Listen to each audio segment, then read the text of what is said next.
السلام علیکم ورحمۃ اللہ وبرکاتہ۔ پیارے آقا صلی اللہ علیہ وآلہ وسلم بار بار امام حسین علیہ السلام کو بلند کر کے یہ بتاتے تھے کہ حسین مجھ سے ہے اور میں حسین سے ہوں، اور یہ بتاتے رہے کہ اے لوگو، اگر حسین پر کوئی مشکل وقت آ جائے تو یہ تم سے مدد طلب کرے تو اس کا ساتھ دینا، کیونکہ یہ جنت کے نوجوانوں کا سردار ہے، میرا خون ہے، میری اولاد ہے۔ لیکن افسوس کہ ابھی رسول خدا صلی اللہ علیہ وآلہ وسلم کی رحلت کو تھوڑا وقت ہی گزرا تھا کہ وہ وقت آیا کہ کربلا کے میدان میں ایک طرف 9 لاکھ کا لشکر تھا اور دوسری طرف وہ حسین تھے کہ جنہیں اللہ کے رسول صلی اللہ علیہ وآلہ وسلم اپنے کندھوں پر سوار کیا کرتے تھے۔ امام حسین علیہ السلام اپنے نانا کی امت سے بار بار کہتے رہے، اے میرے نانا کے امتیوں، تم کیوں بھول گئے ہو؟ پہچانو تو، میں تمہارے نبی کا نواسا ہوں۔ کیوں 3 دن سے میرے معصوم بچوں کو پیاسا رکھا ہے؟ کیوں میرے پیاروں کو شہید کیا ہے؟ بتاؤ، کیا میں نے رسول خدا صلی اللہ علیہ وآلہ وسلم کی شریعت میں ترامیم کی ہیں؟ کبھی کسی انسان کا حق کھایا ہے یا کیا کبھی کسی پر ظلم کیا ہے؟ یہ سن کر فوج یزید یک زبان کہنے لگی، اے حسین، ہم تمہیں تمہارے بابا کے بغض میں قتل کر رہے ہیں تاکہ یزید ہماری جھولیاں مال و دولت سے بھر دے۔ امام حسین علیہ السلام نے فرمایا، اے لوگو، یہ یاد رکھو کہ آج جس اسلام کا علم تم ہاتھوں میں بلند کر رہے ہو، یہ علم میرے بابا علی نے بلند کیا تھا۔ مت بھولنا کہ خیبر و خندق میں اگر علی نہ ہوتے تو اسلام کی فتح ناممکن تھی۔ وہ علی کہ جس نے پوری زندگی اسلام کی تبلیغ کی اور حق کو بلند کیا اور رسول خدا صلی اللہ علیہ وآلہ وسلم کی حفاظت کی۔ اے لوگو، بتاؤ، اللہ کے رسول نے بار بار میرے بابا کا ہاتھ بلند کر کے یہ نہیں فرمایا تھا کہ جہاں حق ہوگا وہاں علی ہوگا، جہاں علی ہوگا وہاں حق ہوگا؟ اور آج اس علی اور اولاد رسول خدا صلی اللہ علیہ وآلہ وسلم کے ساتھ تم یہ کر رہے ہو۔ جب یزید کی فوج کے سپہ سالار نے یہ دیکھا کہ امام حسین کے الفاظ بالکل حق پر ہیں اور سیدھے دل میں اتر رہے ہیں تو اس نے چلا کر کہا، اے شمر، کیا دیکھ رہے ہو؟ حملہ کرو۔ صحرائے کربلا میں آج قیامت بپا ہونے کو تیار تھی کہ ایک طرف انعام و اکرام کی لالچ میں مست فوج اور ایک طرف مدینے کا تنہا مسافر تھا۔ ایک طرف جنگی ہتھیاروں سے لیس فوج ہے اور ایک طرف راہ حق میں اپنے بیٹے، بھانجے، بھتیجے قربان کرنے والا مجاہد ہے۔ امام حسین علیہ السلام نے جب سپہ سالار یزید کی بات سنی تو آپ علیہ السلام نے اپنی تلوار میان سے باہر نکال لی۔ تاریخ گواہ ہے کہ ایک طرف لاکھوں کا لشکر ہے اور ایک طرف 3 دن کا بھوکا پیاسا غم سے نڈھال حسین ابن شیر خدا ہے۔ تاریخ گواہ ہے کہ زمین پر اس طرح کی جنگ اس سے پہلے کبھی نہ دیکھی گئی تھی کہ تنہا اور بھوکا پیاسا انسان لاکھوں کے لشکر پر اس طرح غالب ہے کہ فوج یزید واپس پلٹنے پر مجبور ہے۔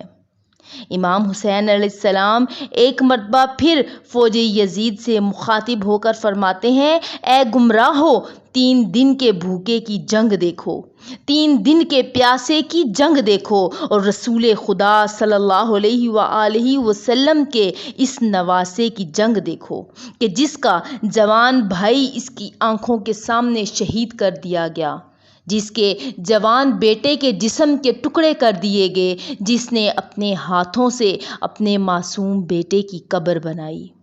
امام حسین علیہ السلام جوش ایمانی سے سرشار دشمن پر بجلی کی طرح ٹوٹ رہے تھے کہ اتنے میں ایک آواز آئی، اے حسین، تیرا اللہ تجھ سے راضی ہوا۔ اس آواز غیبی کا سننا تھا کہ مظلوم امام حسین نے اپنی تلوار کو تھام لیا۔ اتنے میں عمر بن سعد نے چلا کر کہا، شمر، کیا دیکھتے ہو؟ یہ علی کا شیر ہے، اس کو مات دینا ناممکن ہے۔ پھر کچھ بدبخت و ملعون آگے بڑھے اور اہل بیت کے خیموں کو آگ لگا دی، اور باقی امام حسین علیہ السلام پر تیروں کی بارش کرنے لگے۔ مظلوم امام کبھی بیبیوں کے خیموں کی طرف جاتے ہیں تو کبھی فوج کی طرف بڑھتے ہیں۔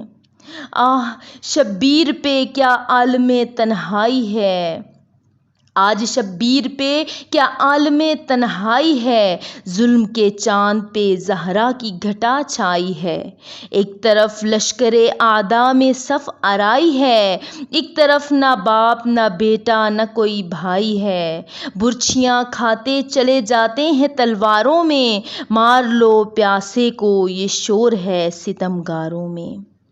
عمر بن سعد اور شمر نے فوج کو 4 حصوں میں تقسیم کر دیا اور کہا کہ خبردار کوئی بھی حسین کے قریب نہ جائے، جس کے پاس جو کچھ ہے وہ دور سے مارے۔ سو جس کے پاس نیزہ تھا اس نے نیزہ مارا، جس کے پاس تیر تھے وہ تیر مارنے لگا، جس کے پاس برچھیاں تھی وہ برچھیاں مارنے لگا۔ تاریخ نے لکھا ہے کہ جس کے پاس مارنے کو کچھ نہ تھا وہ صحرائے کربلا کی گرم اور تپتی ہوئی ریت ہی مظلوم کربلا امام حسین کی طرف پھینکتا رہا۔ اب حالت یہ ہے کہ مظلوم امام کے مبارک جسم میں کوئی ایسی جگہ نہ تھی جہاں زخم نہ ہوں۔ تیر بیدار سے دل زخمی جگر زخمی ہے، تیر بیدار سے دل زخمی جگر زخمی ہے جبیں چاند سی پر نور مگر زخمی ہے۔ تیروں کا تو یہ عالم تھا کہ جس میں نازنین نظر نہیں آتا تھا۔ جگر گوشائے بطول آج تیروں کا لباس زیبتن کیے ہوئے تھا۔ پس زخموں اور بھوک و پیاس کی تاب نہ لاتے ہوئے نواسائے رسول، جگر گوشائے بطول، علی کا شیر، شیر کربلا، مظلوم کربلا امام حسین علیہ السلام اپنے گھوڑے کی زین سے نیچے تشریف لے آئے۔ جیسے ہی امام حسین علیہ السلام زمین پر تشریف فرما ہوئے تو فوج یزید میں خوشی کی لہر دوڑ گئی، لیکن قربان جاؤں مظلوم کربلا کے، مظلوم ذوالجناح کے، کہ اس نے اپنے سوار اپنے آقا کو مشکل کی اس گھڑی میں تنہا نہ چھوڑا، بلکہ امام حسین علیہ السلام کے گرد چکر کاٹنے لگا تاکہ وہ تیروں سے امام حسین علیہ السلام کو بچا سکے۔ یہ منظر دیکھ کر عمر ابن سعد کہنے لگا، اے لوگو رکو، میں نے اپنی آنکھوں سے دیکھا تھا کہ رسول خدا صلی اللہ علیہ وآلہ وسلم اس گھوڑے پر سواری کیا کرتے تھے، کہیں تیر گھوڑے کو نہ لگ جائیں، یوں تیروں کو چلانا بند کیا گیا۔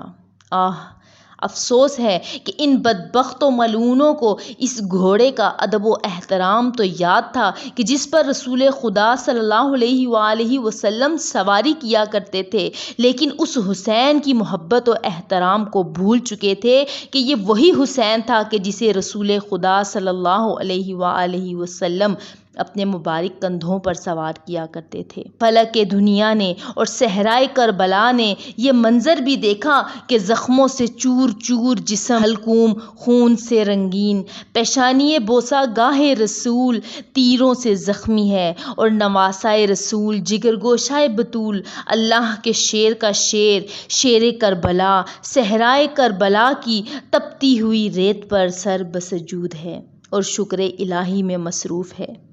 ادھر یزیدی فوج سر اقدس حسین کو تن سے جدا کرنے کی تک و دو میں مصروف ہے۔ جو بھی اس نیت سے قریب آتا ہے تو اسے چہرہ حسین میں چہرہ رسول خدا صلی اللہ علیہ وآلہ وسلم نظر آتا ہے تو وہ چیخ کر دور چلا جاتا ہے۔ اتنے میں شمر کہنے لگا، یہ کام میں ہی کر سکتا ہوں۔ جیسے ہی شمر نے تلوار مظلوم امام کی گردن پر رکھی تو اس نے دیکھا کہ امام حسین علیہ السلام کے مبارک لب حرکت کر رہے ہیں۔ اس نے سوچا کہ ہم نے حسین کے خاندان کو قتل کر دیا ہے، 3 دن سے اس کے بچوں کو بھوکا پیاسا رکھا ہے، اس لیے شاید حسین ہمارے لیے بد دعا کر رہے ہیں۔ شمر ملعون نے سننے کے لیے جب کان قریب کیا تو سنا کہ شیر کربلا اللہ کا شکر ادا کر رہے ہیں، اس کی دی ہوئی نعمتوں پر اللہ کا شکر ادا کر رہے ہیں اور فرما رہے ہیں، اے رب کائنات تیرا شکر ہے کہ تو نے اس عظیم امتحان کے لیے حسین کو چنا۔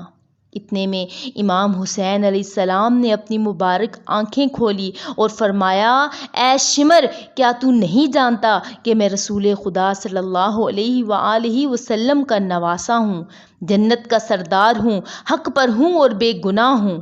شمر نے کہا، ہاں مجھے معلوم ہے۔ تو آپ نے فرمایا، ایسا کیوں کر رہا ہے؟ تو شمر نے کہا، اس لیے تاکہ یزید میری جھولی دولت سے بھر دے۔ اسی دوران شمر ملعون بدبخت نے مظلوم کربلا نواسۂ رسول کا سر تن سے جدا کر دیا۔ انا للہ و انا الیہ راجعون۔ یہ ظلم یہاں پر رکا نہیں، بلکہ امام حسین علیہ السلام کے سر اقدس کو نیزے کی نوک پر بلند کیا گیا اور شہادت حسین کے بعد ظلم و بربریت کی ایک نئی تاریخ رقم کی گئی، ایسی تاریخ کہ جس کو عالم اسلام تا قیامت فراموش نہیں کر سکتا، اور ہر مسلمان رسول خدا صلی اللہ علیہ وآلہ وسلم کا ماننے والا قیامت تک غم حسین میں آنسو بہاتا رہے گا۔ امام جعفر صادق فرماتے ہیں، سلام ہو میرے اس غریب دادا پر کہ جس کی لاش کو اس طرح سے پامال کیا گیا کہ ان کی دائیں پسلیاں بائیں پسلیوں کی طرف چلی گئیں اور بائیں پسلیاں دائیں پسلیوں کی طرف چلی گئیں۔